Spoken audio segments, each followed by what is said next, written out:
नमस्कार, खबरों की दुनिया में आपका स्वागत है।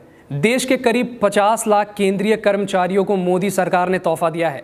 कैबिनेट ने 7वें वेतन आयोग की एचआरए और दूसरे भत्तों में बदलाव को मंजूरी दे दी है। 7वें वेतन आयोग से जुड़े अलाउंस के मुद्दे पर कर्मचारियों को इस फैसले का लंबे अरसे से इंतजार था। मोदी सरकार जुलाई से इन संबंधित भत्तों को लागू करने के लिए तैयार है। एचआरए और अन्य भत्तों पर सिफारिशों को मान लिया गया है। 3 देशों की यात्रा से लौटे पीएम मोदी की अध्यक्षता में कैबिनेट ने यह फैसला लिया।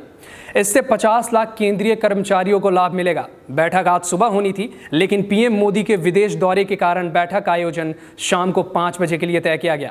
7वें वेतन आयोग ने एचआरए में 138.71% इजाफा किया है और अन्य भत्ते में 49.79% का इजाफा करने का प्रस्ताव दिया है। इससे पहले वित्त सचिव अशोक लवासा की अध्यक्षता में बनी लवासा कमेटी ने वित्त मंत्री अरुण जेटली को भत्तों के सिफारिश के संबंध में अपनी रिपोर्ट सौंपी थी। वहीं समिति ने अपनी रिपोर्ट में 6ठे वेतन आयोग की सिफारिशों के बराबर ही भत्ता देने के लिए कहा है। फिलहाल के लिए इतना ही। आइए नजर डालते हैं आज की टॉप 5 हेडलाइंस पर। योगी सरकार ने मंगलवार को अपने 100 दिन पूरे कर लिए। इस मौके पर सरकार ने पिछले साल के मुकाबले अपराध के ग्राफ में गिरावट का दावा किया। सरकार के मुताबिक पिछली सरकार के इन्हीं 100 दिनों और योगी राज के इन 100 दिनों में हत्या में 4.43%, दहेज हत्या में 6.68%, सड़क पर अपराध में 100% की गिरावट आई है।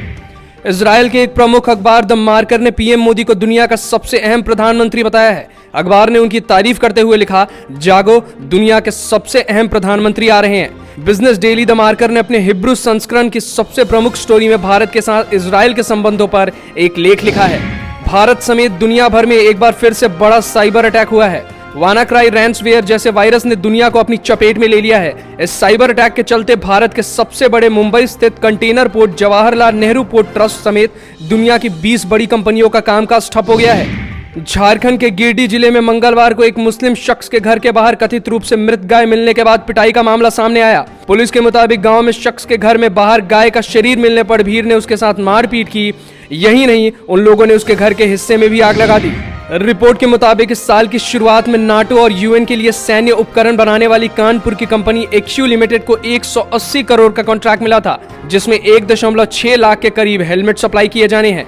कंपनी ने हाल ही में पहली किश्त डिलीवर की है।